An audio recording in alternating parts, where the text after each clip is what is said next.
4.5 billion years ago, the Earth was not blue, not green, not alive. It was a silent ember drifting through the dark, waiting to dream. Imagine that for a moment. The ground beneath your feet, the seas you have walked beside, the forests you have seen swaying in the wind, none of them yet existed. There was no soil, no water, no air to breathe. There was only a restless ball of fire and stone tumbling through an indifferent cosmos. From such beginnings, it feels impossible that a world of oceans and life and thought could emerge. And yet, that is the story we are about to step into, the story of Earth's long and wondrous evolution. Every great story begins with a single moment of mystery, a door opening, a question whispered, a silence broken. For Earth, that first moment was not gentle. It was not soft or welcoming. It was violent and raw, born in the chaos of the early universe when clouds of gas and dust swirled together in a cosmic dance of gravity and chance. If you could look back, you would not see the familiar blue globe of today. You would see collisions, sparks, fragments of rocks striking each other again and again until, through heat and pressure, they began to bind into something larger. Out of this storm of impacts came a newborn world, glowing hot, shrouded in molten light, spinning through the young solar system. This matters because it challenges the way we see our home. So often, Earth feels permanent, like an eternal stage set for the play of life. But the truth is stranger. Our planet was not given to us, not placed gently into the universe as a finished gift. It was built from dust and fire, sculpted by violence, and held together by the fragile grip of gravity. It is a miracle of chance that this chaotic assembly did not scatter back into the void. And yet, it did not. Against all odds, the fragments stayed, clinging to one another, heating, cooling, and slowly taking shape. This is why Earth's story is not only scientific, but profoundly human. It asks us to see ourselves as children of impossibility, born from the delicate balance between destruction and creation. Picture the universe, then, not as the quiet star field you see when you look up at night, but as an ocean of beginnings. Clouds of interstellar dust floated like immense veils, glimmering faintly in the light of newborn stars. Within these clouds, matter tugged on matter. Each grain of dust carried a weight, and slowly, inexorably, those weights pulled together. Imagine tiny fragments colliding, sticking for a moment, then breaking apart, then colliding again. Millions of times, billions of times, until the pieces began to grow. In time, these clumps became planetesimals, seeds of worlds. And among them was the seed that would become Earth. To make sense of this, think of a snowball rolling down a hill. With each turn, it gathers more snow, becoming larger and heavier. But here, the hill is the force of gravity itself, and the snow is the stardust left behind by earlier generations of stars. What once burned in the cores of suns, what once blazed as light in the night sky, had now become the raw material for planets. Earth was, in the beginning, nothing more than a snowball of fire. It is humbling to imagine our home like this. The mountains we climb, the rivers we drink from, even the cells in our bodies, are made of matter that once belonged to stars long gone. Everything you know and everything you are was once scattered dust. The atoms of your bones were forged in the heart of a supernova. The iron in your blood carries the memory of stellar collapse. Even the oxygen in your lungs began as fragments of cosmic fire. The ground beneath you is ancient, older than Earth itself, a patchwork of the universe woven into a sphere by gravity's hand. Take a moment to think about this. When you breathe, you are breathing stardust. When you drink, you are drinking fragments of a universe that was once too hot, too violent, too empty for life to imagine itself. The doorway of Earth's story is not only about fire and dust, it is about belonging. You belong not only to this planet, but to the cosmos that made it. You are not separate from the stars. You are their continuation. This thought invites a strange and beautiful question. If Earth could rise out of fire, if dust could become oceans, forests, and thinking minds, what else might be possible in this universe? How many other worlds are waiting, half-formed, swirling in the darkness? How many are already alive, whispering their own stories, unseen and unheard across the vast distances? To look at Earth's beginnings is to open a door not only into the past, but into imagination. It reminds us that what feels ordinary, the soil, the water, the air, was once utterly unthinkable. And if the impossible can happen once, why not again? But the doorway does not stop with wonder. It also reminds us of fragility. Earth was not inevitable. It was not guaranteed. A million small chances could have gone differently. The fragments might never have held together. The collisions might have shattered the planet before it found its balance. The delicate chemistry of its formation might have failed.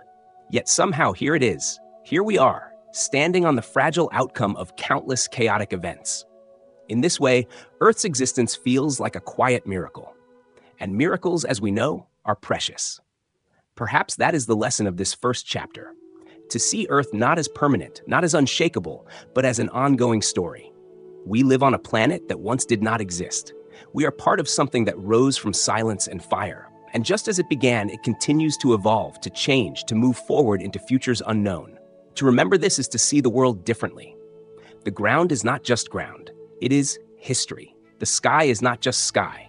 It is memory. Every breath, every step, every glance at the stars is part of a story that began in dust. And yet, fire was only the beginning. The Earth, though alive with molten stone and the heat of collisions, was still silent, still empty of the life we now know. Something else was needed, something softer, cooler, more fluid. The next act of this story was not fire, but water. And water, as we will see, would change everything. Water defines life, yet Earth did not begin with oceans. In its earliest days, our planet was molten, glowing with heat, its surface restless and unstable. There were no rivers carving valleys, no seas reflecting the light of the sun, no clouds drifting lazily across the horizon.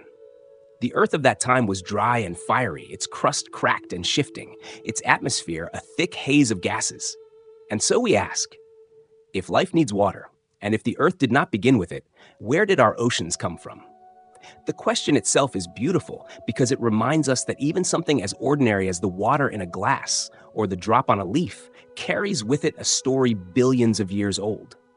Every stream and every rainstorm is connected to a mystery that reaches beyond the Earth itself. Some scientists suggest that water arrived from the sky, delivered by comets. Imagine the early Earth spinning in the silence of space, while icy wanderers from the outer reaches of the solar system hurtled inward. Each impact would have been catastrophic, shaking the ground, heating the air, releasing clouds of steam. Yet inside these frozen travelers lay a gift: ice. Ancient and pure. Strike after strike, century after century, comets delivered their frozen cargo to the young world.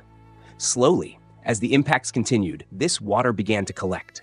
Pools deepened, cracks filled, basins swelled. The Earth, once glowing red with fire, began to cool and darken, and blue appeared. Another vision tells a different but equally wondrous story. Perhaps the water was not delivered, but born from within. Deep beneath the surface, volcanoes erupted with unimaginable force, releasing gases into the sky. Among these gases was water vapor. The air grew heavy with steam, and when the surface cooled just enough, the vapor condensed into droplets. Rain began to fall, not for a moment, not for an hour, but for centuries. Storm after storm, endless torrents crashed upon the surface. Imagine standing on such a world, where the sound of rain was constant, where lightning split the sky, where the ground steamed with heat as the downpour touched the molten crust. Slowly the rain gathered. Slowly it formed rivers, seas, and finally oceans. Perhaps the truth lies in both stories. Perhaps Earth's water is part cosmic gift and part volcanic breath, a marriage of the sky and the ground. What matters most is not only the process, but the result. The empty world became blue. Take a moment to picture it. The Earth seen from space, before its oceans, would have looked like a restless ember, its surface bare, its air thick with haze. Then, after ages of storm and impact, it transformed. Basins glittered with water, clouds swirled, and the planet began to shine. From that time on, Earth was no longer just a sphere of rock and fire. It was a water world, a rare jewel glimmering against the darkness of space. It is easy to overlook the strangeness of this transformation because water feels so ordinary to us now. We drink it every day, we bathe in it, we walk beside rivers without a second thought. Yet the existence of water here, in such abundance, is extraordinary. Many worlds in our solar system are dry and barren. Some, like Mars, once had water but lost it. Others, like Venus, are wrapped in heat that forbids liquid seas. Earth somehow is balanced between extremes. Too close to the sun, and oceans would never have lasted. Too far away, and water would remain locked in ice. Our world is precisely where liquid water can thrive, and thrive it did. This raises a profound question, both scientific and poetic. Is water on Earth an accident, the result of cosmic deliveries and volcanic storms that could have easily failed? Or is water an inevitable step in the making of habitable worlds, a natural outcome whenever planets gather dust, fire, and gravity in just the right way? To answer this is to ask whether we are alone. If water is rare, then life itself may be rare. If water is common, then perhaps the universe is filled with oceans and rivers and creatures we have not yet imagined. Water is not simply a physical substance. It is a stage upon which the play of life can begin. It dissolves minerals, carries nutrients, and creates a medium where molecules can meet and interact. It is a mirror, reflecting sunlight into the atmosphere. It is a sculptor, carving valleys and shaping continents. Without water, there is no life as we know it. And so the arrival of the oceans was not only a transformation of the planet's surface, it was the setting of the stage for everything to come. Pause for a moment and imagine the sound of the first rain on Earth. Imagine the hiss as droplets struck hot stone. Imagine the steaming pools forming in cracks and hollows. Imagine the smell of minerals, the taste of salts, the gathering of waters into lakes and seas. Imagine the silence that followed when the storms finally eased and the first great oceans rested under the young sun. It must have been a stillness unlike anything since, a quiet before the first breath of life. This transformation also invites us to reflect on the nature of beginnings. Life does not arrive fully formed. It waits for the right conditions. It waits for the right stage. Water was Earth's invitation, its gesture to the universe that it was ready to host something more. The oceans became a vast cradle, a liquid laboratory, where chemistry would soon awaken into biology. Without water, Earth would have remained silent. With water, it could begin to dream. When you drink a glass of water, when you hear rain on a window, you are touching this ancient transformation. The liquid you hold may once have fallen in those first rains, may once have been delivered by comets, may once have steamed from the breath of volcanoes. It has cycled through oceans, rivers, clouds, and glaciers, but it is the same water that arrived billions of years ago. Every sip is a taste of Earth's earliest chapter. Every drop carries the memory of storms older than mountains, older than continents, older even than the first spark of life. This is the meaning of the oceans from the sky.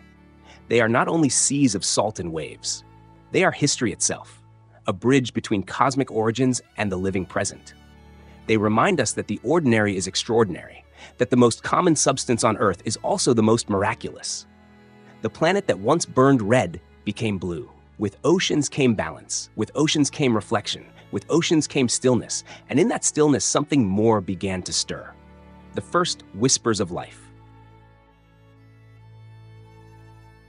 What does it mean for something lifeless to suddenly breathe?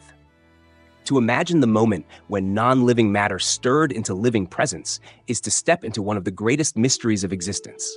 For billions of years, the Earth was only stone, air, and water. It turned silently in space, its oceans reflecting the light of the young sun, its continents bare and restless.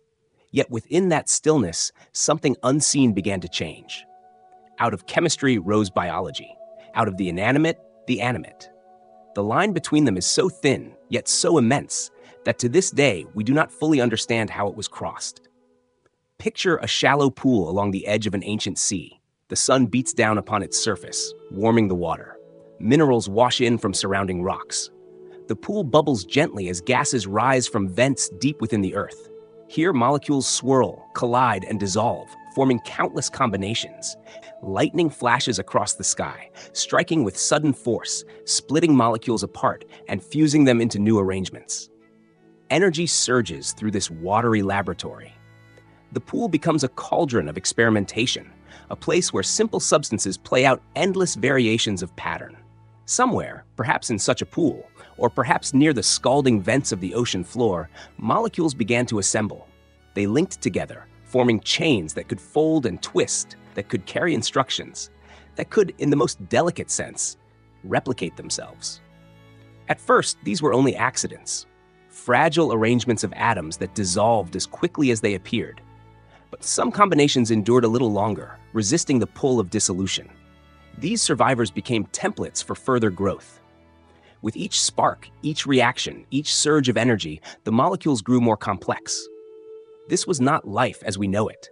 There were no cells, no organisms, no creatures swimming or crawling. There was only chemistry beginning to lean toward biology. It is a leap so small it is invisible to the eye, and yet so vast it marks the birth of everything that would follow. The moment when molecules began not only to exist, but to organize, to protect themselves, to replicate. That is the moment when matter began to breathe. We call this abiogenesis, the emergence of life from non-living matter. The word is scientific, but the reality it points to is almost poetic. Imagine billions of years of trial and error, of endless experiments played out in the oceans, where every molecule was a candidate for something greater. Imagine the patience of the Earth, holding its oceans steady, offering warmth, energy, and time. It was a canvas upon which chemistry painted endlessly, until at last, a single stroke formed a pattern that endured. The leap from non-living to living feels so strange that many see it as a kind of miracle. How could lifeless molecules suddenly create something capable of growth, of adaptation, of memory? Some call it a fluke, a chance so improbable it may have happened only once in the universe. Others whisper that life is inevitable, that wherever water and energy meet, life will eventually appear, as naturally as stars ignite in the darkness. The truth remains uncertain, but the mystery itself is beautiful. It asks us to reflect on the fragility of beginnings. Every plant, every animal, every person listening now is descended from those first fragile arrangements of molecules, those first tiny sparks that refuse to fade. All of life, in its vast diversity, is a continuation of that single leap. Take a moment to consider this. The cells in your body, each carrying DNA, each dividing, repairing, and living, are echoes of that first moment. The spiral of your genetic code is the great-grandchild of those early molecules, the ones that managed to copy themselves. When you breathe, when you dream, when you wonder about your own existence, you are living proof that the spark of life not only ignited but endured. To imagine the spark is also to imagine the universe differently. If Earth could nurture such a transition, then perhaps other worlds could too. Somewhere among the stars, there may be oceans bubbling with their own chemical experiments. Perhaps on distant planets, lightning strikes warm pools and molecules gather, searching for the same doorway Earth once passed through. If so, then life may not be unique. It may be a cosmic rhythm, playing quietly across countless worlds, waiting for us to listen. Yet even if life is rare, even if it is only here, that rarity makes it even more precious. To be alive, in a universe vast and mostly silent, is to be extraordinary. It is to carry within you the improbable success of chemistry's most delicate dance. Still, we must not imagine that the spark was sudden or singular. It was not one moment, but many. Countless false starts, countless failures, molecules rising and dissolving, patterns forming and breaking. The Earth was patient, allowing billions of years for the experiment to unfold. And patience is what made the leap possible. Life was not a flash of magic. It was persistence, repeated endlessly, until chance and necessity aligned. And so, in the quiet oceans of a young Earth, something stirred. It did not yet walk or breathe or see, but it carried within it the seeds of all those abilities. It was the first step of a journey that would lead to coral reefs, to forests, to creatures that soared through the skies, to beings that could ask questions of themselves and of the stars. From a spark in a pool came the entire unfolding story of life. This spark reminds us of our own beginnings, not just as individuals, but as a species. We are descendants of molecules that chose to endure. To reflect on that is to feel both humility and wonder. You are not separate from the story of life. You are its continuation. Every thought you have, every word you speak, every dream you carry is part of the same long arc that began in those first pools of possibility. Close your eyes for a moment, if you like, and imagine the world before life. Imagine the silence of oceans without fish, the stillness of land without plants, the emptiness of sky without wings. Then imagine the first microscopic forms drifting through the water, invisible yet alive, breaking the silence with a breath so small it could barely be heard, yet so powerful it would echo across billions of years. That was the beginning of life's song, a whisper that became a chorus, and eventually the music of existence itself. But even the smallest spark needs time to grow. It cannot leap from silence to symphony in a moment. It must gather strength, it must adapt, it must endure, and Earth, ever patient, gave it that time. For billions of years, life remained small, unseen, waiting for the next chapter to unfold. For billions of years, life was quiet. If you could step back into that distant age, you would not hear the songs of birds, the hum of insects, or the crashing of waves against shores lined with forests. You would not see green valleys, or herds of animals, or the flashing colors of flowers in bloom. The earth was not silent because it was empty, but because its inhabitants were too small to be heard, too delicate to be seen with the naked eye. The world was alive, but only just. In those oceans that stretched endlessly beneath the young sun, life had taken root in the form of microbes, single cells drifting and multiplying in the water. They were not impressive to look at, not in any sense that we would recognize today. No bright colors, no grand shapes, no sweeping movements. Only tiny forms, suspended in the sea, following the chemistry of survival. For billions of years, they were the main characters of Earth's unfolding story. It is difficult to imagine such a time, because our minds are trained to look for the dramatic, for the visible, for the spectacular. We are drawn to forests, to mountains, to animals that roam the land and skies. But for most of Earth's history, none of these existed. There was only the quiet labor of invisible architects, working slowly and patiently, shaping the very foundation of the planet itself. These microbes, though small, carried extraordinary power. Some of them learned to draw energy from sunlight, using it to build and to grow. In doing so, they released something new into the world: oxygen.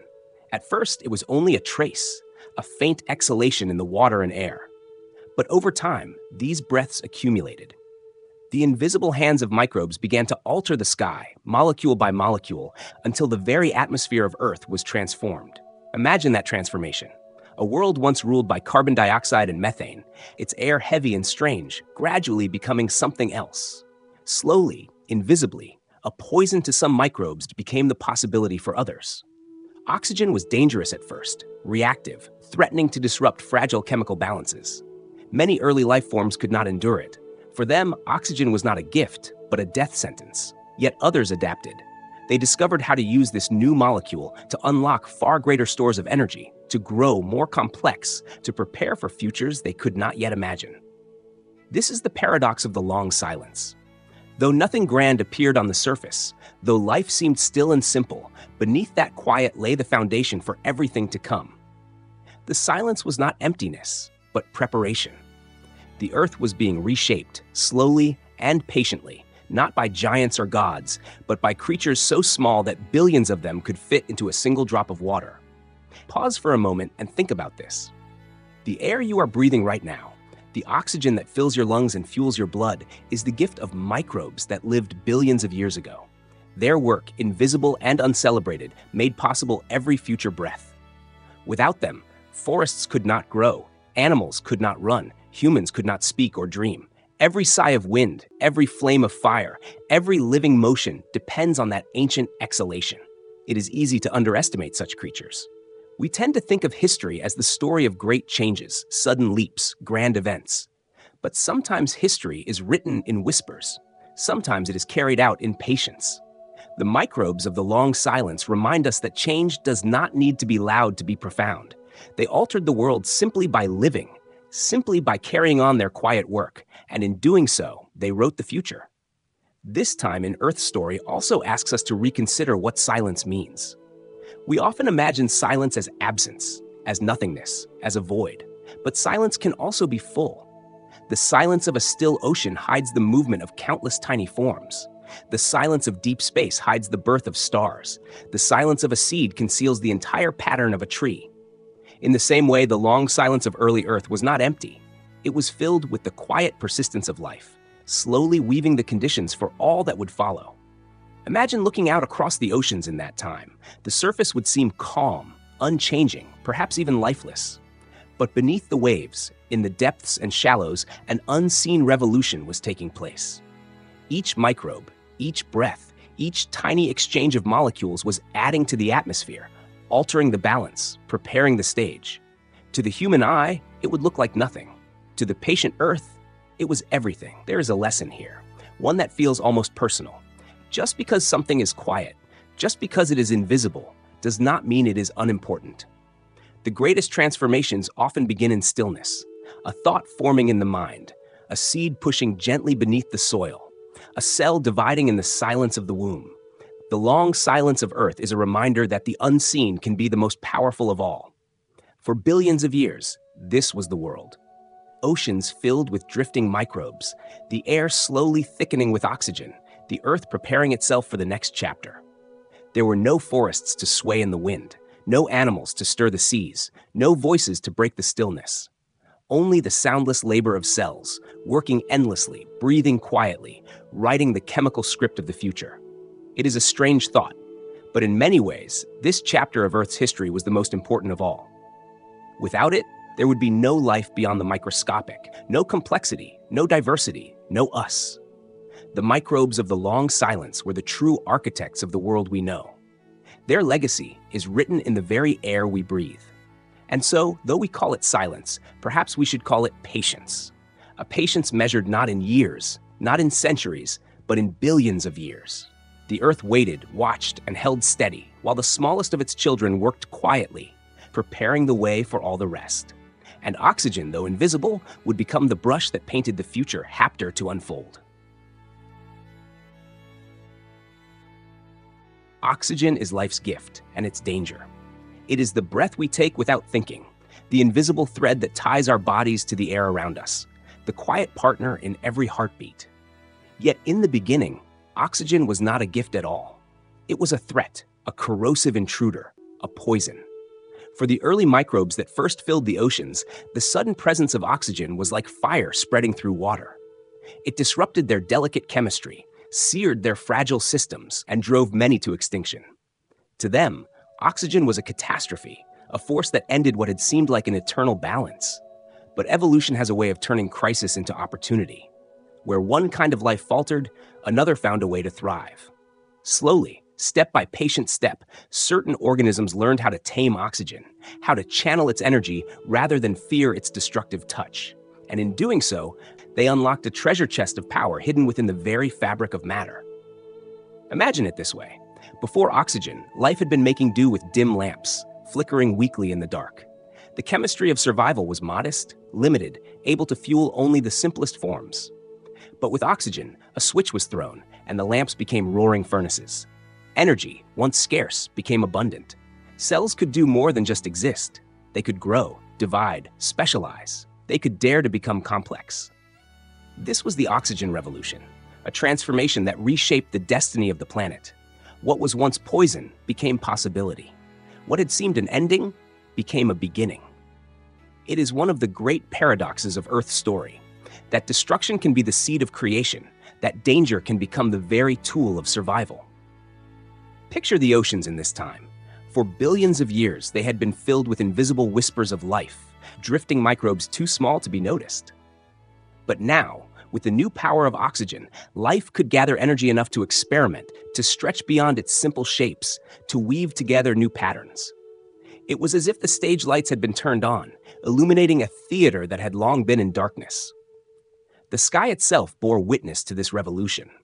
As oxygen accumulated, the atmosphere transformed, its chemistry shifting toward something entirely new. The planet's very air was remade, becoming the atmosphere we now breathe, an invisible ocean of vitality that surrounds us still.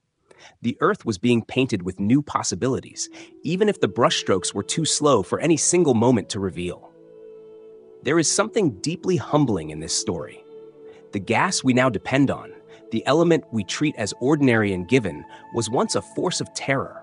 It reminds us that nothing is fixed, that even the most fundamental aspects of our world were not always so.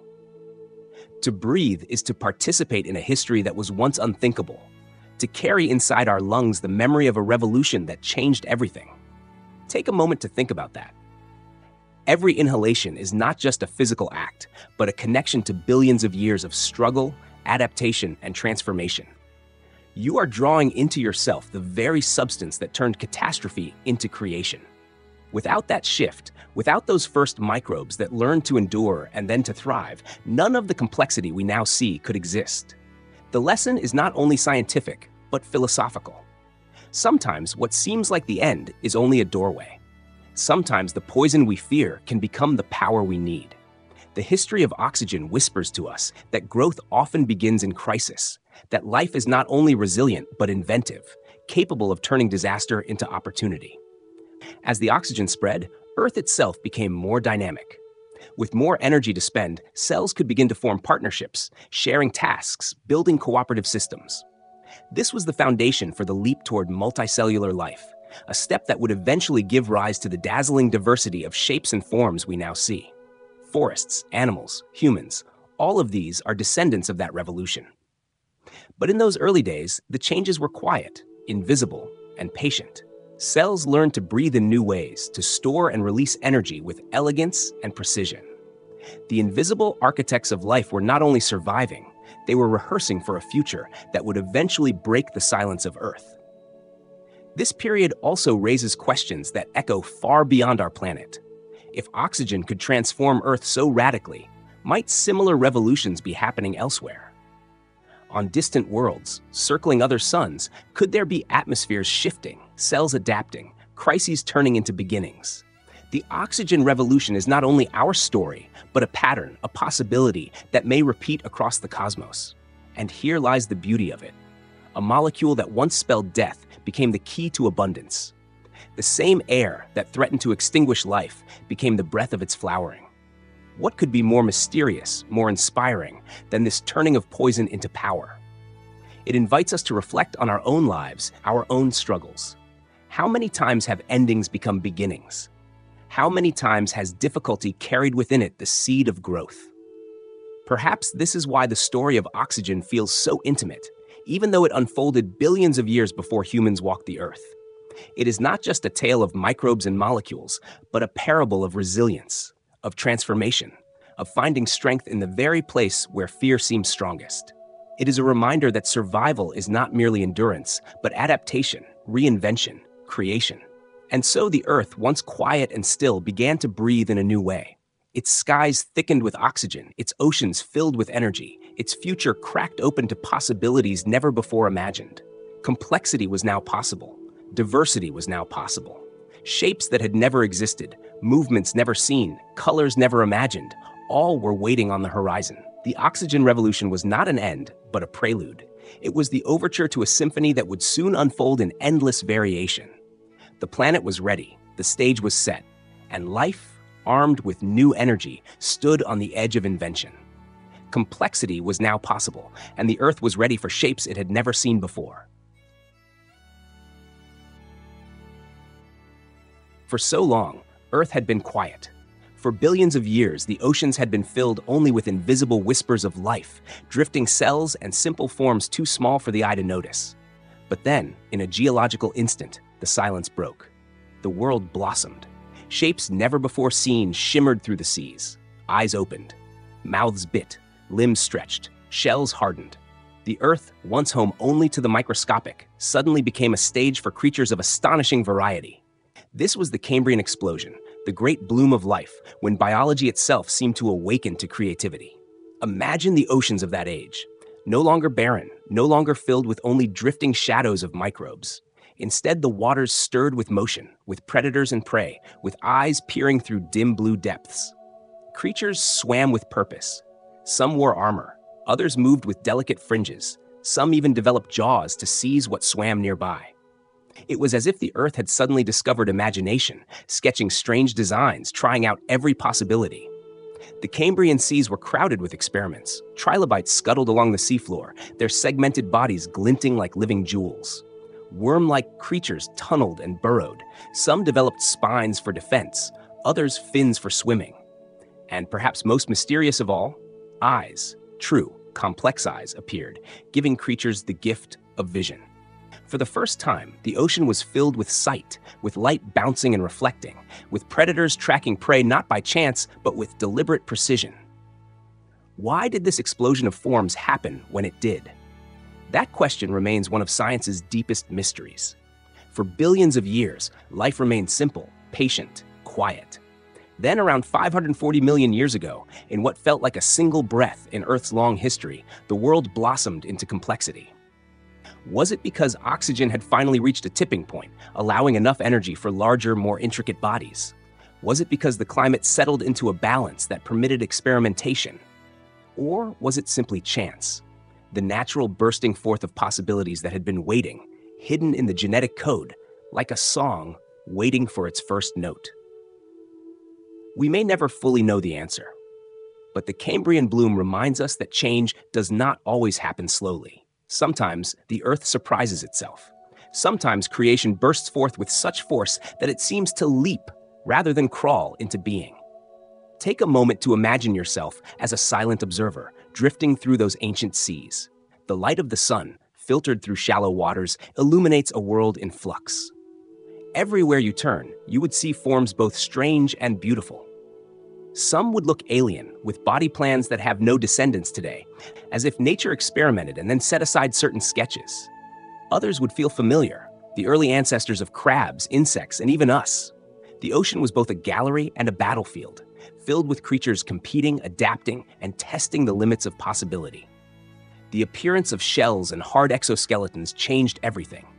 Until then, most life had been soft, easily destroyed, quickly lost. But with shells came defense, structure, and permanence. Fossils could now be left behind, traces that we can still find today, imprints in stone that whisper of those first experiments. And with armor came escalation. If prey defended itself, predators grew sharper, faster, more cunning. The arms race of evolution had begun, and life would never again return to stillness. The Cambrian bloom was not only a biological event, but a philosophical one. It forces us to ask what creativity really means. Was this explosion inevitable, written into the logic of chemistry and genes, waiting only for the right conditions? Or was it an accident, a moment of improbable chance that could just as easily have never happened? If the Cambrian seas had not bloomed, if life had remained simple, would Earth have ever known forests, birds, or humans? There is mystery here, and wonder. Life's creativity, unleashed in a sudden wave, suggests that the universe itself may be more playful than we often imagine. The ocean became a canvas, and evolution painted with reckless abandon, using every color, every brushstroke. Some forms endured, others vanished. But the act of creation itself, the sheer outpouring of variety, is what lingers in our minds. And perhaps there is a lesson for us. Creativity often comes after long silence. The Cambrian bloom followed billions of years of patience, of quiet building, of invisible preparation. Then, when the time was right, life erupted into artistry. It suggests that silence is not wasted, but fertile, that waiting is not emptiness, but gestation. When the moment arrives, what blooms can be extraordinary. Even now, in the stillness of our own lives, there may be unseen preparations unfolding, ideas germinating in the quiet of the mind, transformations waiting for their hour. The Cambrian explosion is not just a story of ancient oceans, but a reminder that creation often comes in bursts, after long anticipation. Still, this bloom was not without cost. With eyes came fear, with armor came weapons, with complexity came competition. For the first time, life faced predators that hunted with intent. The ocean was no longer a drifting dance of microbes, but a theater of pursuit, escape, and survival. Creativity does not come without catastrophe, for every new form meant new dangers, and every leap forward meant a struggle for those left behind. The Cambrian bloom, then, was both beauty and peril, a flowering of imagination and the beginning of struggle. It set into motion the grand story of ecosystems, of balance and imbalance, of the endless dance between prey and predator. And in that dance, Earth began to find the rhythms that still echo in every forest, every river, every coral reef today. But as dazzling as it was, the Cambrian was only the beginning. The creativity of life would continue to shape the Earth, not always in harmony, sometimes through upheaval, through collapse, through loss. For every bloom, there is also decline. For every birth, there is also extinction. And so the Earth, newly alive with strange shapes and stirring motions, carried its story forward. The Cambrian bloom was a burst of invention, a canvas suddenly filled with color. Yet in its very creativity lay the seeds of future catastrophe. Because in the history of life, beauty and destruction often walk hand in hand. But creativity does not come without catastrophe. Earth's story is not only a tale of birth and flourishing, but also of endings. To tell the history of life is to speak not only of blooms, but of witherings, not only of creation, but of collapse. For as long as creatures have stirred across this planet, extinction has followed close behind, like a shadow that lengthens as the sun begins to set. Mass extinctions are the punctuation marks of deep time. They are the moments when the world itself seems to shudder, when the rhythms of survival falter and entire symphonies of life are silenced. These were not gentle passings, not slow declines. They were catastrophes on scales so vast that the Earth itself seemed unrecognizable afterward. Picture the end of the Permian period, often called the Great Dying. Vast eruptions poured lava across continents, filling the air with choking gases. Ash and smoke wrapped the globe, darkening the skies, heating the climate, and poisoning the seas. More than 90% of marine species vanished, and most creatures on land disappeared with them. The Earth, once filled with forests and swamps, became a graveyard of silence. Or travel to the end of the Cretaceous, 66 million years ago, when an asteroid fell from the heavens. In a single day, an object 6 miles wide struck the shallow seas near what is now the Yucatan Peninsula. The impact was apocalyptic. Waves hundreds of meters high raced across oceans. Firestorms rained from the skies as debris re-entered the atmosphere. Darkness fell for months, then years, as dust and soot blotted out the sun. The dinosaurs, rulers of the land for over 100 million years, were swept away in the aftermath, leaving only small survivors to carry their lineage forward. Extinction wears many masks. Sometimes it comes as fire, sometimes as ice, sometimes as invisible gases creeping across oceans. Sometimes it arrives quickly, in a single impact, and sometimes it spreads slowly as climates shift and ecosystems unravel. But always, extinction reshapes the stage of life, removing some players and leaving space for others. It is tempting to think of these events only as tragedy, and tragedy they were. Each extinction meant loss on an unimaginable scale, entire lineages erased, entire possibilities gone forever. The trilobites that once ruled the seas, the giant amphibians that once stalked the swamps, the dinosaurs that once thundered across plains, all of them silenced, their time ended. Yet extinction is not simply destruction. It is also transformation. When the old disappears, room is made for the new. After the Great Dying, when life seemed nearly extinguished, new creatures emerged, including the ancestors of dinosaurs and mammals. After the asteroid that ended the dinosaurs, small mammals, once insignificant, living in the shadows, suddenly had space to thrive, eventually giving rise to primates, and much later, to us. It is a painful paradox. The same forces that destroy also create. The clearing of the canvas, as cruel as it seems, allows new colors, new shapes, new stories to appear. Without extinction, Earth's history would be frozen, locked in a single pattern. It is because of endings that beginnings can arise. Pause for a moment and let that thought settle. Every bird that sings outside your window, every tree that bends in the wind, every human thought exists only because of extinctions long ago. If the dinosaurs had never fallen, if the oceans had never been scoured, perhaps mammals would never have taken center stage. Perhaps primates would never have evolved. Perhaps humans would never have dreamed. We are, in a strange way, the children of catastrophe. This does not make extinction easier to accept, but it deepens our sense of connection to the cycles of Earth. Creation and destruction, life and death, silence and sound. These are not separate stories, but parts of a single rhythm. Earth's history is a symphony with crescendos and collapses, pauses and renewals. Each mass extinction is both an ending and a beginning, a doorway that closes and another that opens.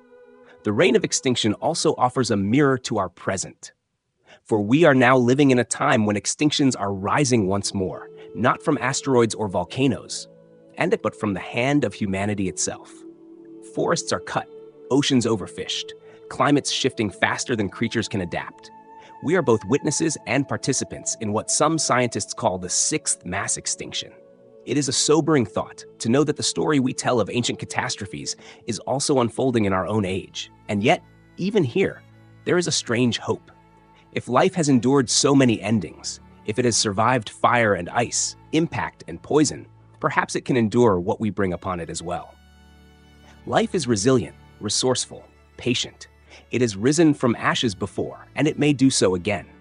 The question is not whether life will continue, but what form it will take and whether we will remain part of its unfolding.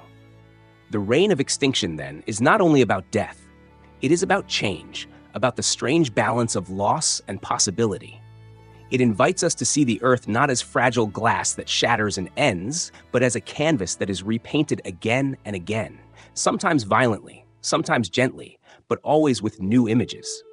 Perhaps there is comfort in that.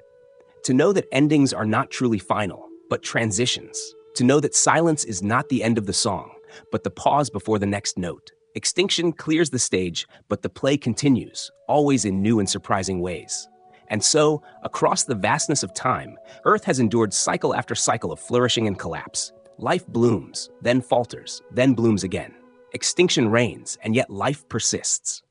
Death walks hand in hand with creation, and from their union, new worlds arise.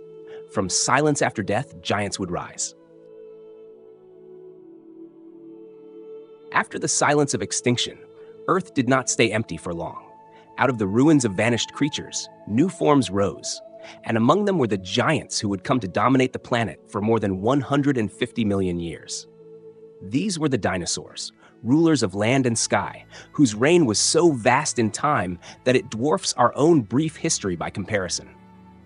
To imagine Earth without them is to imagine a world missing an entire chapter, one written in scales, feathers, and thunderous steps. Dinosaurs were not simply monsters, though popular imagination often paints them that way. They were astonishingly diverse, endlessly adaptable, and spread across every continent of the planet. Some were small, no larger than chickens, darting through the underbrush with quick movements and sharp eyes. Others were colossal, long-necked titans that could strip the leaves from the tallest trees. There were sleek predators armed with teeth like blades, and there were gentle giants whose footsteps left valleys trembling. Together, they shaped ecosystems, creating balances of predator and prey, of forests grazed and plains thundered across. Imagine the sight of a sauropod, its neck stretching high above the trees, its body longer than a dozen elephants. Imagine the sound of herds moving together, their deep calls echoing across a primeval landscape. Picture the forests alive with color. For many dinosaurs were not the dull green and gray of old illustrations, but feathered, patterned, and vibrant, some with crests or frills designed to dazzle or intimidate. These were not creatures of fantasy, but of Earth itself, born of evolution's experiments and perfected over eons. To walk through the Mesozoic era would have been to step into a world where scale itself seemed to bend. In the air, pterosaurs with wingspans larger than small planes glided above oceans and cliffs. On the ground, armored dinosaurs bristled with spikes and plates, fortresses of flesh that could withstand attacks from predators. In rivers and seas, massive reptiles swam with terrifying grace, some longer than buses, jaws lined with teeth that could crush bone. Everywhere, life pressed against the boundaries of size and form, as if Earth had given permission to grow without restraint. And yet, these creatures were not strangers to the rhythms of life. They hunted, nested, cared for their young, and fought for survival, just as animals do today. Fossilized tracks reveal herds moving together, suggesting social bonds. Nests show eggs carefully arranged, perhaps guarded by parents. Even in their grandeur, dinosaurs remind us that all life, no matter how mighty, is bound by the same instincts of care, hunger, and survival. What humbles us most about their reign is not only their size or their diversity, but their endurance.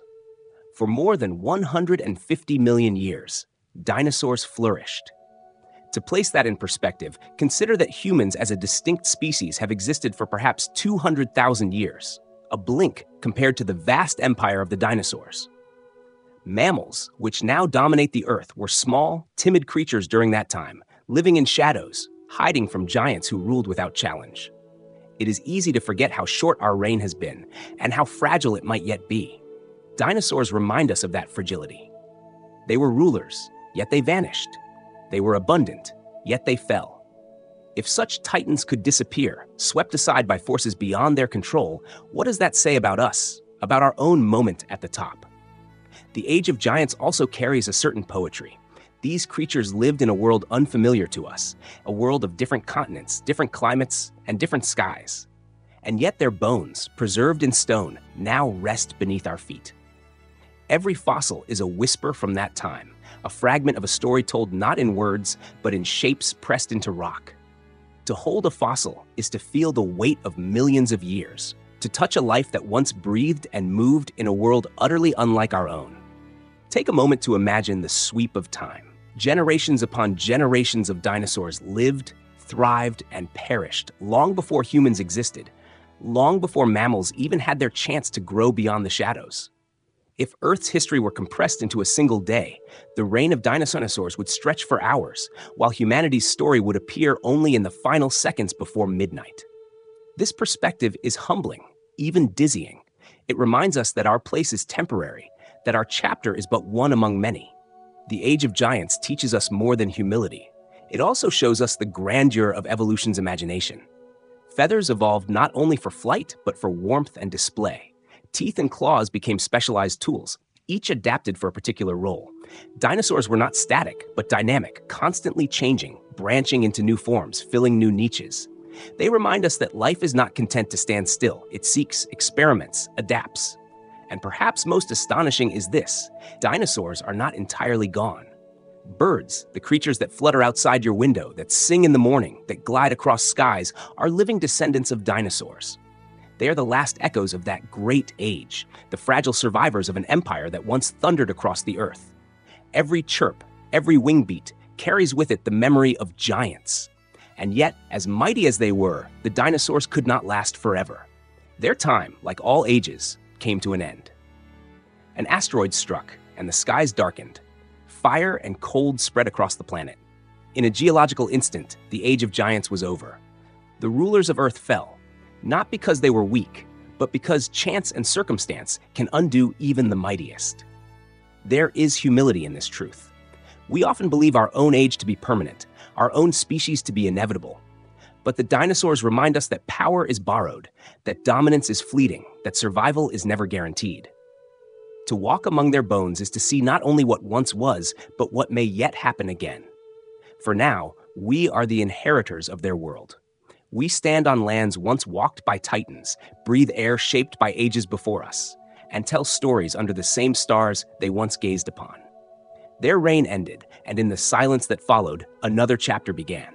From the shadows left behind, something smaller, hungrier, and fur-covered would step forward, and vanish they did, leaving space for something smaller, hungrier, and fur-covered.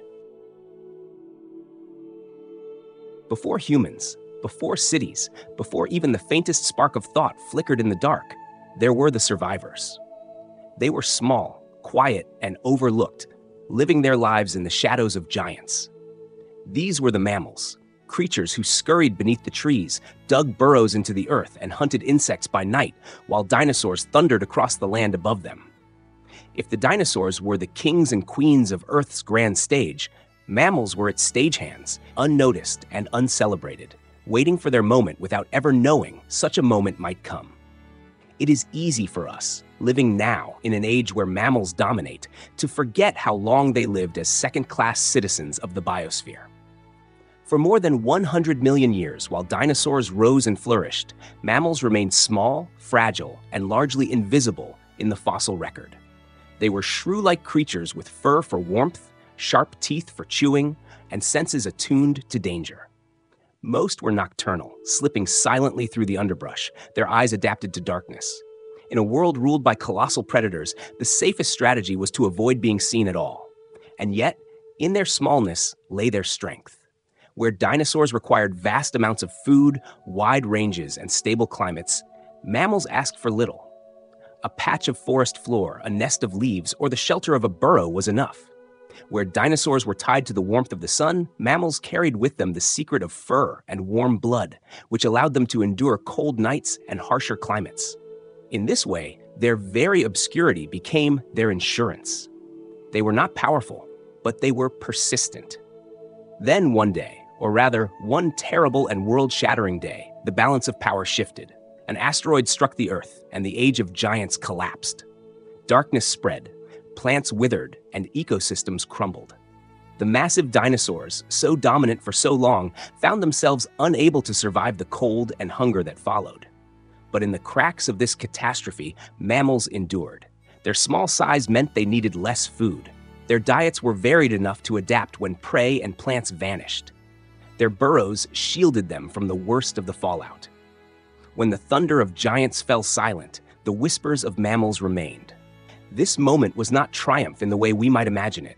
It was not victory in battle or conquest over rivals. It was survival, bare and fragile, carved from patience and luck. Sometimes survival is not about strength, but about waiting. Sometimes it is not the most powerful who inherit the future, but the ones who endure quietly until the storm has passed. In the wake of the asteroid, the world must have seemed eerily quiet. Gone were the herds of sauropods, the cries of predators, the skies dark with pterosaurs. Instead, the land was scarred and burned, oceans unsettled, forests reduced to skeletal remains. Yet amidst this desolation, mammals crept forward. Slowly, cautiously, they began to explore niches left vacant by the fallen giants.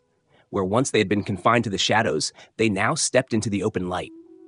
At first, their expansion was modest. They grew in size, experimenting with new forms. Some became larger hunters, others grazers, climbers, or swimmers. Fur diversified in color and texture. Teeth adapted to crack seeds, gnaw wood, or slice flesh. Over millions of years, mammals transformed from a scattered handful of survivors into a wide-ranging family that filled the world's ecosystems. Forests once again rustled with life, and in the undergrowth, mammals scurried not with fear alone, but with possibility. What is striking about this chapter is the reminder it carries for us. Strength is not always about dominance in the present, but about resilience across the ages. Dinosaurs were mighty, yet their reign ended in an instant of cosmic misfortune. Mammals were small, but they had patience on their side. Their story suggests that what seems insignificant today may carry the seeds of tomorrow's rulers. Life does not always crown the strongest, but often the most adaptable. And with adaptability came something even stranger, something more subtle than teeth or claws, yet far more powerful. Mammals began to evolve larger brains. At first, these brains helped with memory, navigation, and social interaction, tools for surviving in complex environments. Over time, though, intelligence began to bloom. It was not immediate, and it was not inevitable, but slowly, generation by generation, mammals experimented with thought. Problem-solving, communication, and cooperation became as essential as speed or strength. There is something poetic in this unfolding. Patience, which had once been their survival strategy in the shadows, became the foundation for intelligence. To survive required learning. To learn required memory. To remember required minds capable of seeing the world not just as it was, but as it might be. In this way, the survivors of the shadows began to dream. Consider how improbable this path was. If the asteroid had missed, dinosaurs might still dominate the Earth, and mammals might never have left the safety of night. If the early mammals had lacked fur or warm blood, they might have perished in the cold. If their diets had been more specialized, they might have starved when food grew scarce. Every step of their journey depended on chance, adaptation, and quiet persistence. And yet, here we are, the distant descendants of those shadow dwellers, thinking, writing, and telling their story. The mammal's rise was not instantaneous, but gradual, stretching across tens of millions of years. At each step, patience was rewarded. Tiny survivors became diverse forms: cats, dogs, whales, elephants, bats. The world that had once belonged to reptiles was slowly reshaped into a world of fur and milk, of warm blood and beating hearts that carried with them the rhythm of endurance. From the shadows of extinction, an entirely new chapter had been written. This chapter is humbling, for it reminds us that dominance is fleeting, and beginnings often lie in obscurity. The mammals did not conquer by force. They did not overthrow the dinosaurs in battle. They simply outlasted them, inheriting a planet that catastrophe had cleared. Their story tells us something about resilience. Sometimes it is not brilliance or strength that ensures survival, but the quiet ability to wait until the world changes. And patience, over millions of years, crafted something strange, something that no dinosaur had ever achieved. Out of the survivors grew minds capable of wonder. Intelligence, curiosity, imagination, all born from the lineage that once scurried unseen through the night. What began in shadows would one day stand in the open, asking questions of the stars themselves. What does it mean to know that you know? To not only feel hunger or fear, but to recognize it, to hold it in thought, and to wonder about it. This question marks the dawn of something unlike anything that came before, the birth of intelligence. For most of life's history, creatures lived and died in the immediacy of instinct. They hunted, fled, mated, and rested, guided by impulses older than memory. But then, within certain mammals, the mind began to turn inward. Brains, once small and simple, grew heavier, more complex, their folds deepening like valleys and ridges across a continent.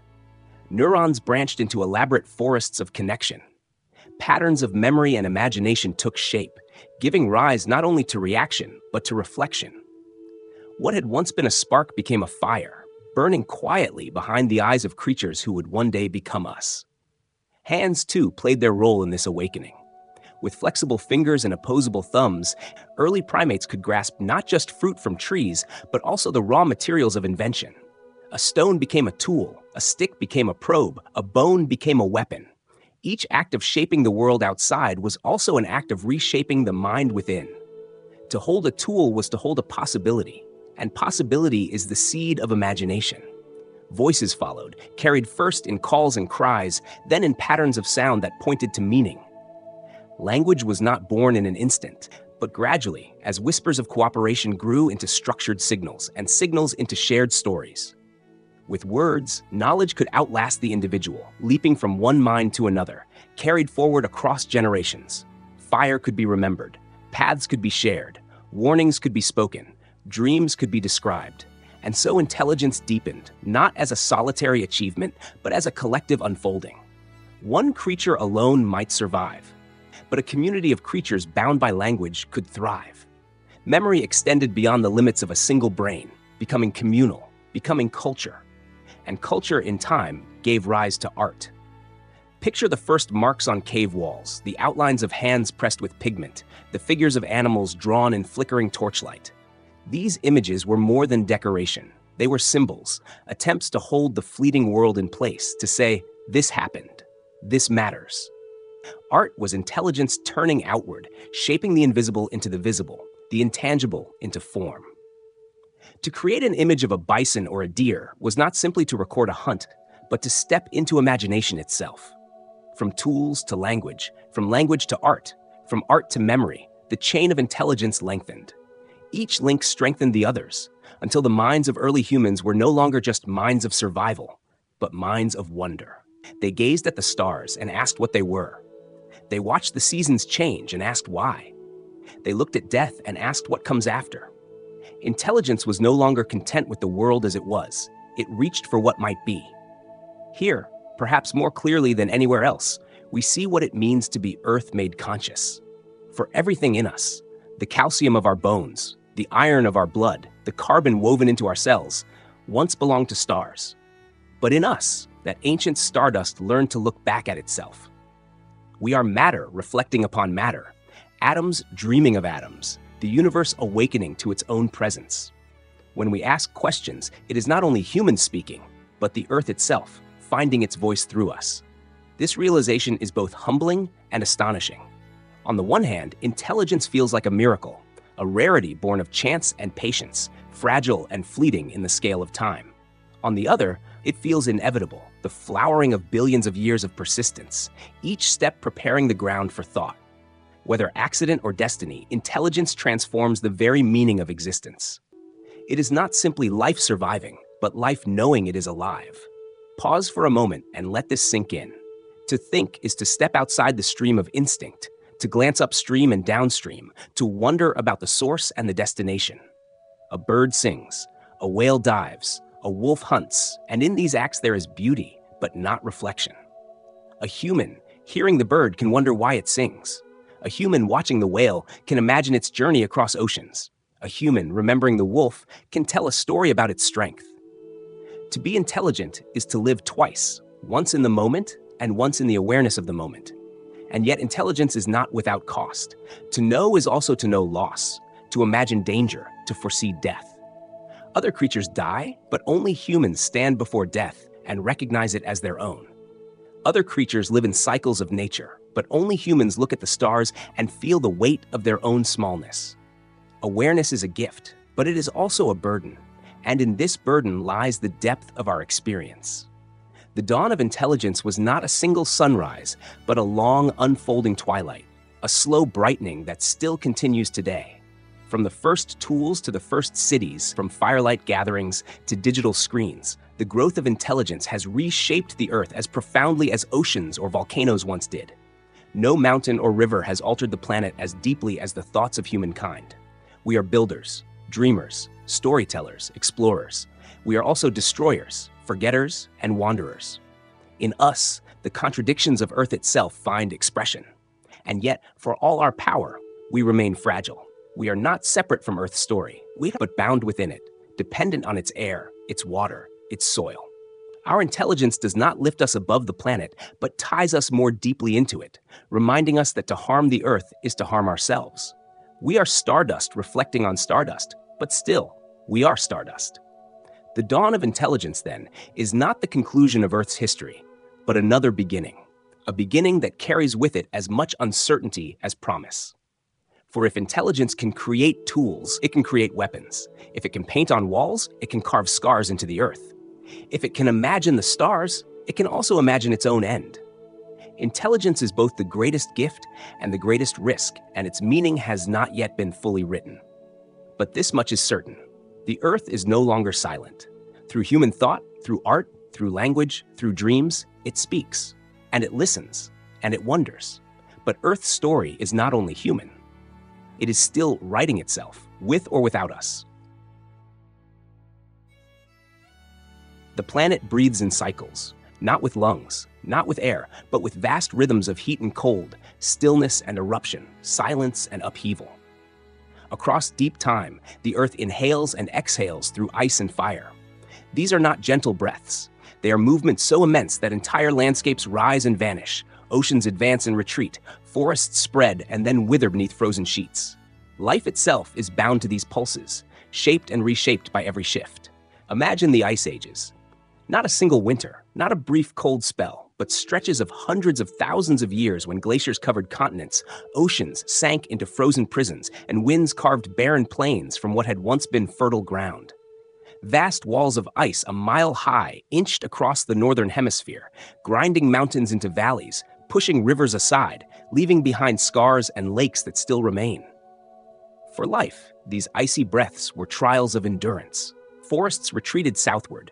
Animals migrated, adapted, or perished. Many species vanished, unable to withstand the long cold. Yet others thrived, wrapped in fur, building herds, learning to survive the harsh new world. When the ice finally retreated, they spread once more into the green spaces left behind, expanding into niches that had been remade by glaciers. And then came fire. Volcanic fire, molten and relentless, reshaping continents from beneath. Great plumes of magma erupted from the Earth's mantle, flooding landscapes with lava, pouring gases into the sky. At times, these outpourings were so vast that they shifted climates, warming or cooling the planet for centuries. Volcanic ash buried ecosystems, yet also enriched the soil with minerals, laying the groundwork for future abundance. Out of fire came both destruction and fertility. Ice and fire, cold and heat, contraction and expansion. The Earth has never been static. It is not a stage upon which life simply plays, but an actor itself, moving in deep rhythms that life must follow. When the glaciers advance, creatures must retreat. When volcanoes roar, creatures must adapt. The Earth does not ask permission. It moves according to its own pulse, and all who live upon it must dance in step. Perhaps Earth is less a place and more a rhythm itself, a vast breathing presence whose cycles dictate the tempo of life's story. The ice ages remind us that permanence is an illusion. Cities, mountains, even oceans may feel unchanging to us, but across geologic time, they are as temporary as footprints in sand. Glaciers carve valleys where once forests grew. Volcanoes build islands where once the sea lay open. The planet does not freeze or burn forever. It moves, always, between extremes. And in these movements, life has learned resilience. When the world grew cold, some species evolved thicker coats, larger bodies, stronger herds. Mammoths and mastodons roamed the snowy plains. Saber-toothed cats stalked the Ice Age herds. Humans, too, learned to clothe themselves in furs, to build fires, to carve shelters from bone and stone. Ice tested them, but also taught them. The cold was not simply an obstacle. It was a forge shaping skills of endurance, cooperation, and invention. When fire ruled, other lessons emerged. Volcanic eruptions could wipe out entire villages in an instant, as at Pompeii, but they could also create fertile soils where crops would one day thrive. Humans learned to fear fire, but also to harness it. They carried flames across landscapes, cooked food, forged metal, lit the darkness. Fire, once a wild destroyer, became a companion. Ice drove humans to adapt, but fire allowed them to expand. The cycle of ice and fire is more than a geologic tale. It is a metaphor for existence itself. We are shaped by extremes, tested by forces beyond our control, forced to bend and change or perish. From ice we learn patience, from fire we learn transformation. From both we learn humility. For no matter how powerful human intelligence may seem, the rhythms of the earth remind us that we are guests here, subject to the same cycles that shaped every creature before us. Take a moment to imagine standing on a glacier at the height of an ice age, the air sharp and thin, the horizon endless white. Then imagine standing at the edge of a volcanic eruption, molten rivers flowing, the air thick with ash and firelight. These are two faces of the same earth, two breaths of the same being. They are terrifying, but also beautiful. Expressions of a planet alive in ways that words can scarcely hold. It is easy to forget, living in the relative calm of today, that we stand between these extremes. The last great ice sheets retreated only 12,000 years ago, a blink in geological time. Volcanoes still simmer beneath our feet, capable of reshaping the world in an instant. We live in a lull, but the breath of Earth continues. The cycles will return, as they always have. For humans, these cycles offered more than challenge. They offered a stage. The retreat of ice left fertile plains where agriculture could flourish. Volcanic soils nourished crops that supported cities. The rhythm of the earth opened pathways for migration, shaping the movement of tribes, the rise of cultures, the spread of ideas. In the silence after glaciers melted, rivers flowed stronger, lakes filled, and fertile valleys beckoned. Out of these rhythms, civilization itself was seeded.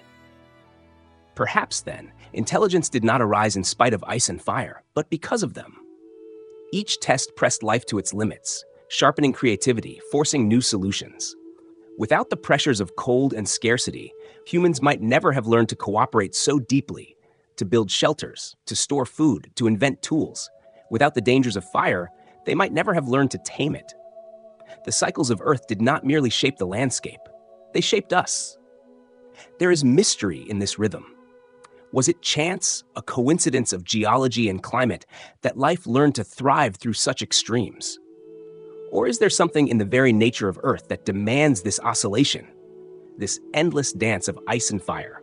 Perhaps life requires these challenges to awaken, to grow, to stretch beyond what seems possible. And so Earth breathes. With each breath, worlds end and new worlds begin. The glaciers will come again, the volcanoes will roar again, and life will once more adapt. We too are bound to this rhythm, no matter how far we build our cities or how high we climb into the stars. And in this rhythm, humans found their stage. No creature has reshaped the Earth so swiftly. For billions of years, the planet changed slowly, sculpted by glaciers, volcanoes, tides, and the steady drift of continents. Even the mightiest dinosaurs left only scattered bones and faint impressions of their passing. Yet in only a few thousand years, humans have transformed the face of the planet in ways no other species has ever done. The Earth itself now bears our fingerprints, etched into stone and sky. Picture the Earth at night. From space, the continents glitter with constellations of light, cities glowing like stars scattered upon the surface. Roads stretch like luminous veins across landscapes. Satellites orbit silently above, circling like artificial moons. In this view, Earth is no longer only blue and green. It is veined with silver light, buzzing with human energy, restless even in the dark. Our presence is written in steel and concrete, in glass and asphalt. Mountains are carved open for minerals, rivers are dammed and redirected, forests are cut and replanted in neat rows. Fields of wheat and rice stretch across continents, visible even from the edge of space. Oceans are charted and fished, skies crisscrossed by invisible trails of aircraft. What began with fire and stone tools has become an entire planet reshaped to human will. And our reach does not end here. We have climbed out of gravity's grasp, placing footprints on the moon, sending machines to Mars, and whispering signals across the void to distant stars. In these acts, humanity has extended Earth's story beyond Earth itself. For the first time, a planet has dreamed of other worlds.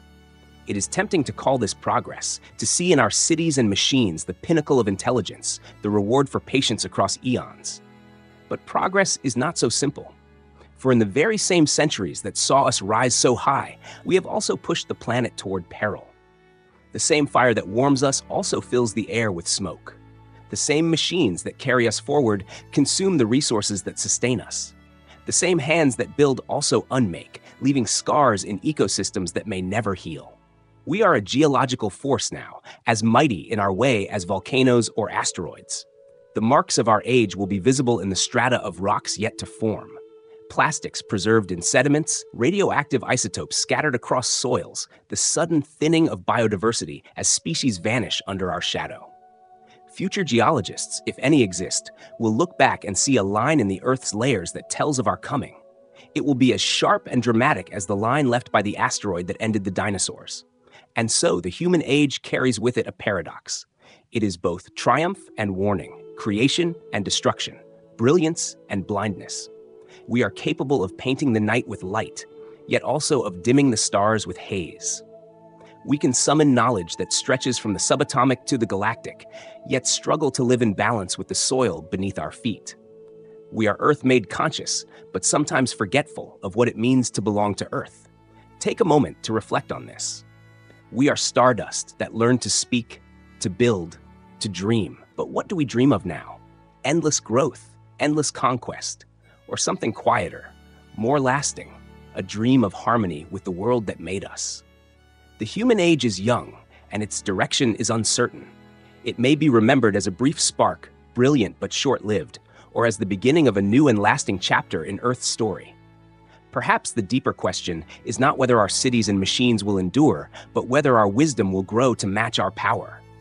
Dinosaurs ruled for more than 150 million years. Humans have existed as a species for only a fraction of that time, and civilization for an even shorter span. Our reign, compared to theirs, is a fragile whisper. To endure, we must learn what they never could: foresight, restraint, humility. Some see warning in the rising seas, in the burning forests, in the storms that grow fiercer year by year. The Earth does not rage against us, but it does respond. Every glacier that melts, every species that disappears, every shift in climate is the planet speaking back to us, reminding us that its rhythms cannot be ignored. If we continue without listening, the human age may close as swiftly as it began. And yet, there is also hope. For just as intelligence gave us the power to wound, it also gives us the power to heal. We can choose to rebuild forests, to protect species, to harness energy without smoke, to look not only at what we take, but also at what we give back. Our story is not yet finished, and the pages ahead are still blank. The human age can become an age of ruin, or it can become an age of balance, an age in which Earth's consciousness finally learns to live gently with itself. In this way, the human age is more than a geological moment. It is a test, a question placed before us by the planet that made us. What will we do with this gift of awareness? What will we leave behind in the stone and sky? The answer lies not in the stars above, but in the choices we make here, in the soil beneath our feet, in the waters that sustain us, in the air we all breathe. Perhaps progress is not measured in cities or machines, but in whether we learn to see ourselves not as masters of Earth, but as one part of its rhythm. Perhaps our true triumph will not be in how far we travel, but in how deeply we belong. The future asks a question: how long will our chapter last? One day, our age will end. No matter how high we climb, no matter how far we stretch, the human age is only a chapter in a story far greater than ourselves. The Earth has endured fire and silence, bloom and catastrophe, giants and shadows. It has been remade again and again by forces far beyond the reach of any creature. And in time, those forces will return. The ground beneath us drifts, though so slowly we rarely notice. Continents move like rafts upon molten seas, colliding, parting, reshaping the face of the world. The mountains we call eternal are temporary, rising and eroding, destined to crumble into sand. One day, the continents will gather again into a single vast landmass, a supercontinent surrounded by endless ocean. The climates we know will vanish. Deserts may cover lands once green, and forests may bloom where now there is ice. To Earth, this is ordinary, the steady breathing of stone. To us, it would be a world unrecognizable. Yet even these changes are only preludes to greater ones. The sun, faithful as it seems, is not eternal. It is a star, and like all stars, it lives by burning its fuel. Slowly, imperceptibly, it brightens with age. Already, it shines more fiercely than when the first life stirred in ancient seas. In hundreds of millions of years, that brightness will intensify enough to tilt Earth toward fever. The delicate balance of climate will falter. Ice will retreat forever. Seas will steam. Rainforests and coral reefs, grasslands and tundra, all will yield to heat. The oceans, those ancient cradles of life, will shrink under a relentless sky. And still, the sun will climb higher in its power. In 1 billion years, perhaps less, Earth's waters will be gone entirely. The seas that covered most of the planet will vanish into vapor, lost to space. What was once blue will become brown, cracked and dry, a desert world beneath a glaring star. The sky, stripped of clouds and gentle cycles, will shimmer with heat. Life as we know it cannot endure such fire. But Earth will remain. Its continents will still drift, its crust will still tremble, volcanoes will still rise and fall. For a while, microbial survivors may cling to shadows underground or in mountain caves. Yet eventually, even these final holdouts will vanish. The planet that once bloomed with forests and creatures and civilizations will grow quiet once more, a silence echoing the silence of its birth. Then the sun will swell. Billions of years from now, it will exhaust its fuel, expanding into a red giant, its outer layers pushing far beyond their present reach. The orbit of Mercury will be swallowed. Venus, too, will vanish. Earth's fate remains uncertain. Some models suggest it, too, will be engulfed, its rocks melted, its very substance dissolved into the furnace of the sun. Others whisper it may just survive, scorched but intact, circling a dying ember. In either case, the Earth we know, the Earth that dreamed and sang, will be gone. To imagine this is both terrifying and strangely freeing. Terrifying because it reminds us of impermanence, of the smallness of human time against the immensity of cosmic time. Our empires, our inventions, our stories, all of them fleeting, fragile as dew. But freeing too, because it reveals the truth. We were never meant to last forever. No creature is. No mountain, no ocean, no star. What matters is not eternal survival, but the brilliance of the moment, the flowering of life while it can be lived. There is a deep humility in knowing that one day Earth will forget us. The stone will outlast our monuments. The wind will erase our words. The seas or the deserts that replace them will hold no memory of cities. Yet perhaps memory is not the point. Perhaps the point is presence. To have lived at all, to have sung in the brief summer of Earth, is miracle enough. And yet, endings are not only endings. The death of one world may feed the birth of another. When the sun sheds its outer layers, its remains will enrich the galaxy, scattering heavy elements into interstellar clouds. From these clouds, new stars will ignite, new planets will form, and perhaps new Earths will bloom. In this way, our planet will return to the same cosmic ocean from which it was born, its dust ready to dream again. Knowing this, we might ask ourselves, what is our role in the grand rhythm? If the Earth is temporary, if even the sun is destined to fade, then where does meaning live? Perhaps it lives not in permanence, but in connection. To know that our atoms once belonged to ancient stars, to know that they will one day belong to future ones, is to glimpse continuity beyond ourselves. The story does not end with us. It never did. This awareness is a gift. It reminds us to cherish the fragile now, to see our forests and rivers, our nights of stars and mornings of light as fleeting wonders. It reminds us that our place is not to master the Earth, but to dance with it while it lasts. And perhaps it even gives us courage to imagine futures beyond this planet. For if Earth's time is finite, perhaps the consciousness it nurtured may someday travel to other worlds, carrying its spark into new soils, new skies. The truth is that the future is vast and uncertain. We cannot know whether humanity will endure to see the continents gather again, or whether we will vanish long before. We cannot know if the descendants of life here will spread among the stars, or if Earth's story will close with silence. But we can know this: endings are always beginnings in disguise. Every collapse in Earth's history has made space for something new. Every silence has prepared the ground for a new song. So too will it be with the final chapters. Whether Earth ends in fire or fades into dust, the atoms of this world will not be lost. They will join the endless cycle of creation, becoming part of new planets, new skies, perhaps even new forms of life that will one distant day look up and wonder at their origins. In their wonder, our story will echo. And so, though the future holds endings, it also holds renewal. Earth's fate is to change, to pass, to return. That is not tragedy. That is the rhythm of the universe. To know this is to be both humbled and uplifted. To see that we are part of something immeasurably greater than ourselves. And endings, as Earth has always shown us, are also beginnings. Earth is not alone. The night sky whispers this truth with every star, each a sun in its own right, surrounded by invisible companions. We look up and see pinpricks of light, but behind those points burn entire solar systems, cradling planets we cannot yet touch, worlds hidden in the darkness. Some are barren, some are storming with fire, some are locked in ice, and perhaps, in the quietest corners, a few are stirring with the first sparks of life. For centuries, humanity gazed upward with wonder, imagining gods, myths, and heavens among the stars. But now, with telescopes sharper than ever before, we peer into the depths and glimpse the reality. The universe is brimming with planets. Astronomers call them exoplanets, worlds beyond our solar system. And there are not dozens, not hundreds, but billions. Almost every star seems to host them, as if the creation of worlds is the universe's favorite pastime. The cosmos is not empty, it is crowded.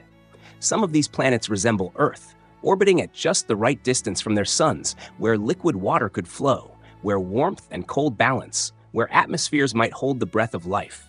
They call this region the habitable zone, though habitability is only a hint, never a promise. For water and energy may be common, but life remains elusive. We do not yet know if the leap from chemistry to biology is inevitable, or if it was a rare accident, a cosmic stroke of fortune that happened here and perhaps nowhere else. Still, the possibility lingers, and it shapes how we see ourselves. When we imagine other worlds, we cannot help but project pieces of our own. A rocky planet circling a dim red star.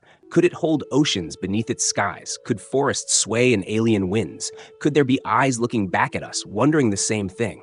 The thought stirs a deep yearning, one that blends science with poetry. And yet, even if life thrives elsewhere, Earth remains unique to us. It is not just another planet, it is our planet, the cradle of every memory, every song, every dream. Looking outward teaches us to treasure inward.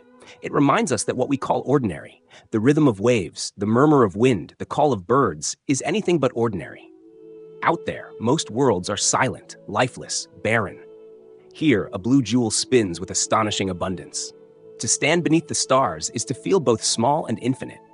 Small, because the scale of the universe dwarfs us, humbles us, reduces us to whispers on a grain of dust.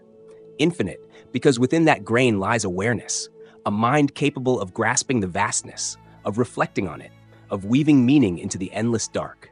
We are stardust that became self-aware, atoms that once drifted in ancient stars, now able to wonder about other atoms scattered across the cosmos. This is why Earth is a mirror. In its story, we glimpse the story of countless others. The fiery birth, the cooling seas, the experiments of chemistry, the long silences, the blooms and extinctions. All these stages may echo across the galaxy. Or perhaps they do not, and Earth stands alone, the sole witness of life in an otherwise indifferent universe. Both possibilities are staggering. If we are not alone, then the cosmos teems with neighbors, each carrying their own stories. If we are alone, then the responsibility upon us is immense, for we carry the only voice of life, the only consciousness that can marvel at creation. Consider for a moment how strange this is. A creature of flesh and bone, fragile and temporary, can hold in its mind the fate of planets, the birth of stars, the death of galaxies. You can close your eyes and imagine worlds that no telescope has yet seen, and in that act, you mirror the cosmos itself, endlessly creative, endlessly unfolding. The universe looks at itself through you. This is why the search for other worlds matters. It is not only a scientific endeavor, it is an act of reflection. Every discovery of a distant planet reminds us that Earth is not the measure of all things, but one expression among many. And in seeing Earth as one among many, we learn to see it more clearly, to hold it more tenderly. We learn that rarity is sacred, that fragility deserves reverence. When astronomers speak of exoplanets, they sometimes use the phrase Earth-like. But the more we learn, the clearer it becomes that no world is truly Earth-like. They may share a size, a temperature, or an orbit, but they are not this Earth. They do not hold our forests, our seas, our histories. They do not carry our ancestors' footprints or our children's laughter. They are mirrors, but not replacements. And so the circle closes. By looking outward, we return inward. By dreaming of alien skies, we remember the gift of our own.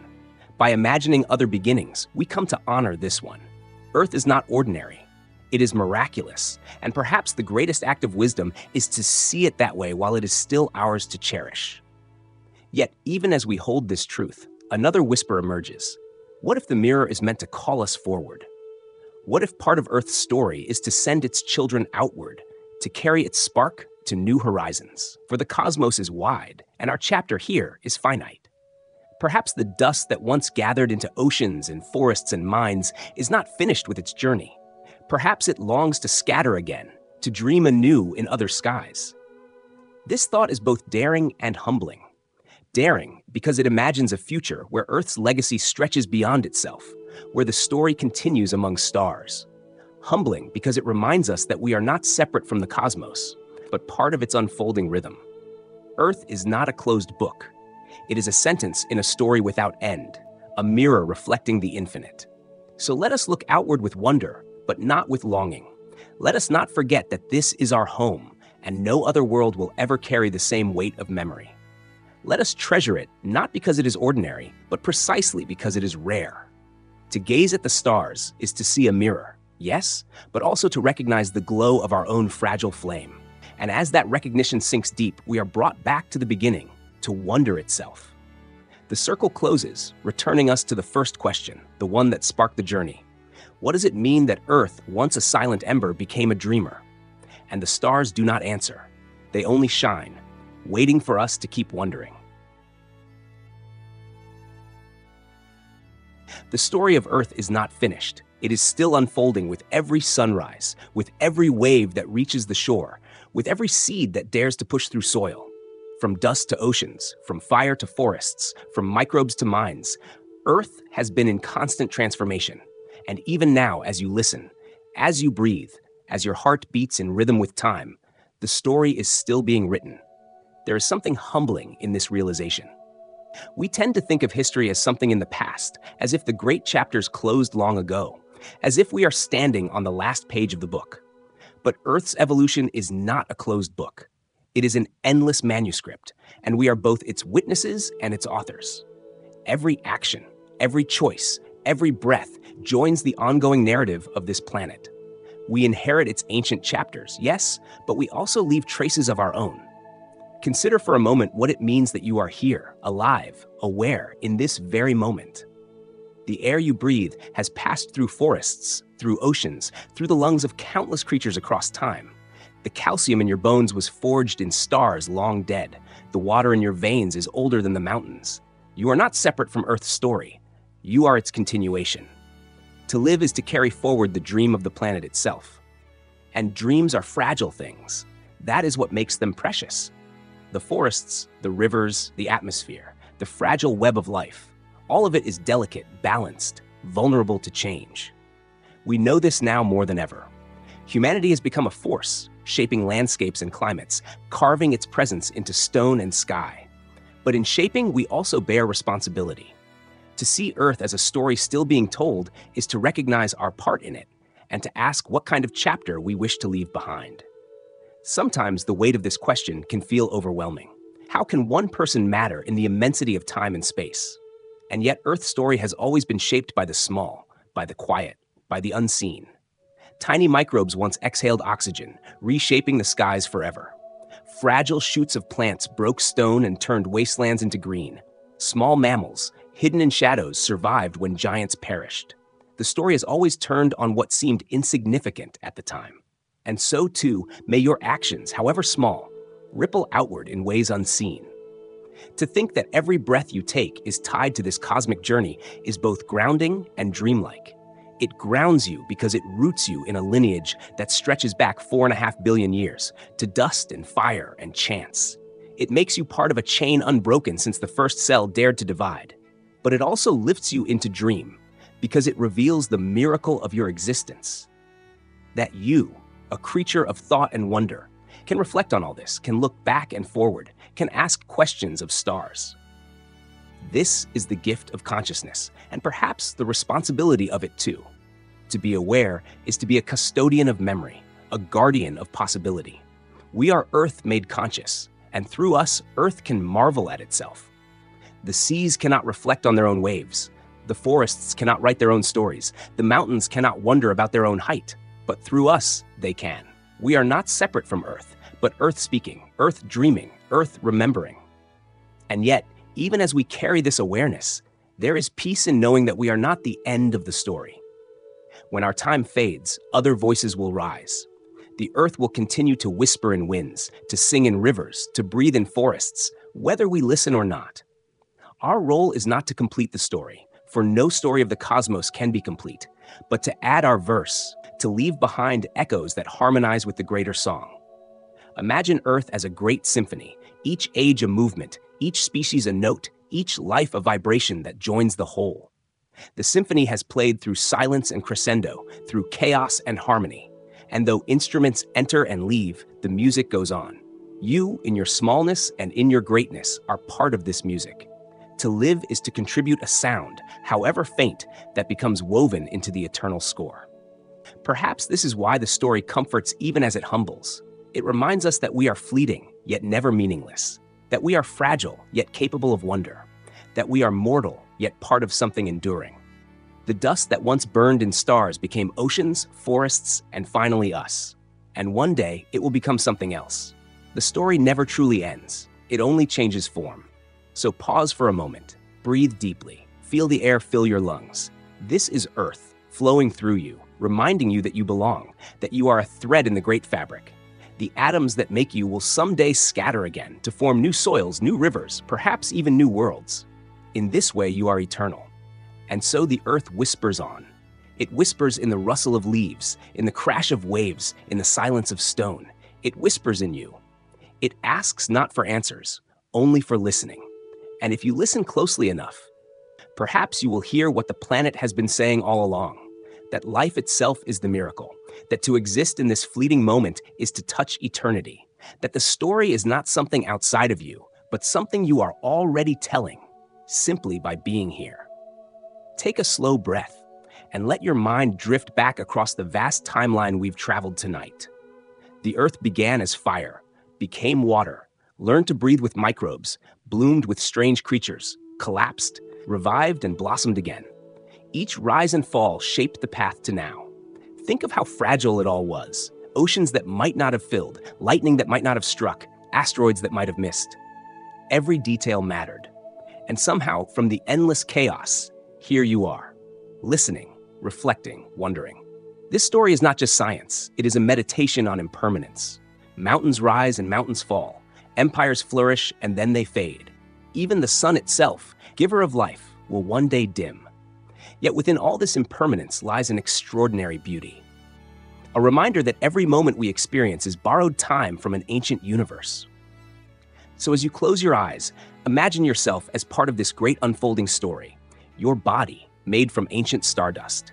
Your breath, carried by forests born of evolution. Your thoughts, echoing the long patience of the Earth itself. Perhaps, in some gentle way, the planet dreams through you. Sleep softly now, held in the rhythm of a world still turning, still evolving. And if you listen closely, you may hear the Earth breathing with you.